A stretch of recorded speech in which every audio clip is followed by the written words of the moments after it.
Baiklah, pada video kali ini kita akan bahas materi tentang gelombang stasioner atau gelombang berdiri. Kenapa disebut dengan gelombang berdiri? Kita akan bahas. Nah, sekarang ada sebuah gelombang datang ya, seperti ini. Nah, ya misal seperti ini ya. Nanti ujungnya kita ikat. Nah, oke. Nanti kalau kita getarkan, kita bikin gelombang, maka nanti di sini tidak mungkin dia diam ya, maka dia akan bereaksi. Reaksi tersebut akan seperti ini. Akan balik lagi dia, ya. Ini ke sana, dan ini nanti ke sana. Nah, gini ya. Nah, maka gelombang ini sepertinya diam gitu ya, statis atau stasioner, diam. Nah, kenapa? Karena nampak tidak seperti dia tuh sedang merambat. Makanya disebut dengan gelombang stasioner atau gelombang yang berdiri. Ya. Nah, pada gelombang stasioner ini kita dibagi dua, nanti ada namanya gelombang stasioner itu yang ujungnya tetap ya.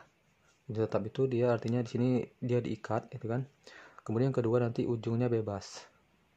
Ujung bebas berarti ujung yang ini kita tidak ikat atau kita taruh gelang di sini kan, nanti dia akan bergerak atas bawah ya. Nah, pada video kali ini kita akan bahas dulu ujung tetap, nanti kita akan bahas pada ujung bebas. Oke. Baik, pada gelombang stasioner ini kita kenal ada namanya simpul dan perut ya. Saya bikin gambarnya ulang. Oke, nanti dia akan gelombang seperti ini ya. Ini yang ini namanya perut. Oke, yang ini namanya perut, yang gelembung ya. Kita bikin P itu perut. Kemudian kalau yang ini ujung-ujungnya nih ya, ini namanya simpul, ini namanya simpul ya, ini namanya simpul. Oke. Nah, kita simpul, kita bisa memperkirakan di mana letak suatu simpul itu berada ya, dari rumus tertentu. Nah, sekarang ada rumusnya. Kalau kalian buka buku itu ada rumusnya S sama dengan 2N lambda per 4 gitu kan. Kemudian kalau untuk perut itu rumusnya 2N ditambah 1 lambda per 4. Nah ya, sekarang pertanyaannya tuh rumusnya datang ini dari mana datang rumus ini? Oke, baik, kita lihat perut. Perut itu adalah kita ini yang namanya ini kan satu gelombang ya. Nah ya, satu gelombang. Oke, artinya dari sini ke sini itu kan setengah ya, setengah gelombang. Nah, berarti dari sini itu setengah gelombang. Kalau dari sini ke sini itu setengah, itu satu gelombang. Nah, kita lihat nih, titik simpul itu terletak di setengah gelombang. Oke, setengah gelombang. Nah, sementara perut itu adalah di seperempat gelombang. Ini seperempat ya, kan setengah dibagi dua ya, ini seperempat. Jadi artinya simpul itu pasti nanti bilangannya itu sesuai dengan apa ya, angka setengah, letaknya setengah, kemudian setengah lagi berarti setengah, satu, kemudian satu setengah, dua, dua setengah, tiga, begitu dan seterusnya. Nah, maka rumus yang ini kita bikin kalau seandainya ada pertanyaan di mana letak simpul ke berapa, ke N misalnya, ke 1 atau ke 2, atau kita bikin ke 1. Nah, maka kita bikin kita ikutin rumus yang ini. Nah, di mana N itu apa? N itu kita bikin angka 0, 1, 2, 3 dan seterusnya. N ini juga 0, 1, 2, 3 dan seterusnya. Maksudnya apa?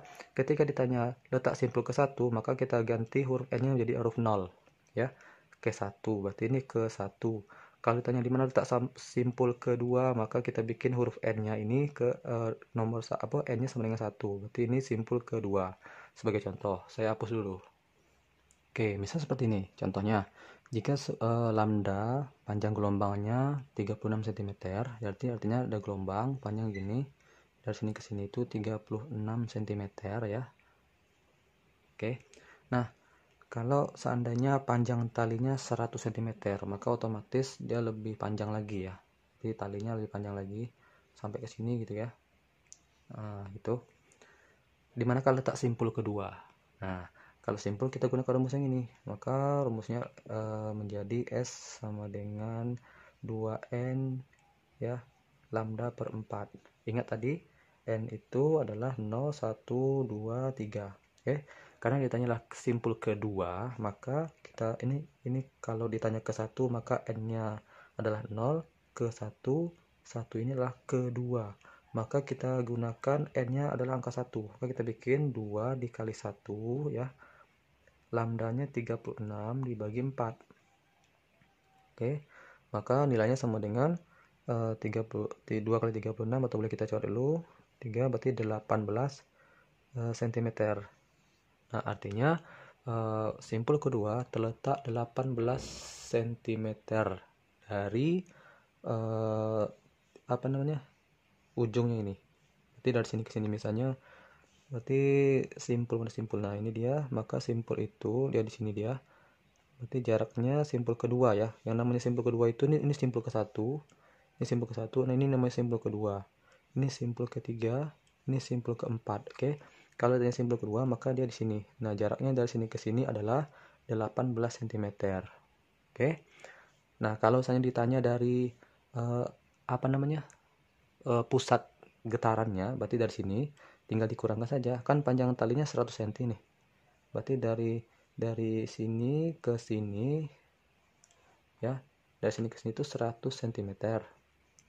Nah, kalau ditanya berapa dari sini ke sini tuh berapa, maka tinggal dikurang saja, 100 dikurang 18 ya, maka nanti hasilnya 82 cm dari pusat getarannya ya.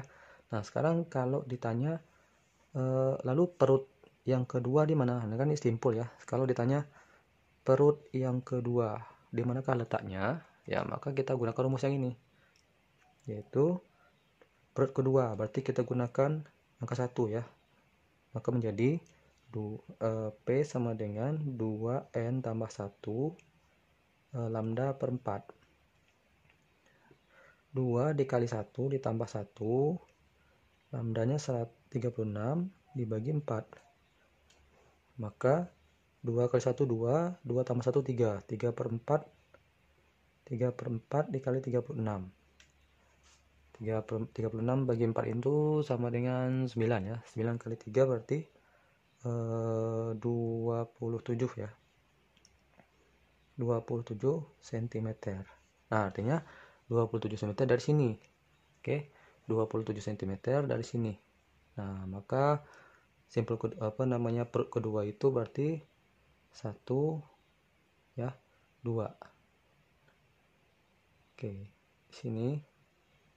Nah, ini yang 1, ini yang 2. Berarti dari sini ke sini itu jaraknya 27 cm. Kalau ditanya dari sini ke sini, tinggal dikurang saja, 100 dikurang 27, maka nanti akan mendapatkan hasil 73 cm.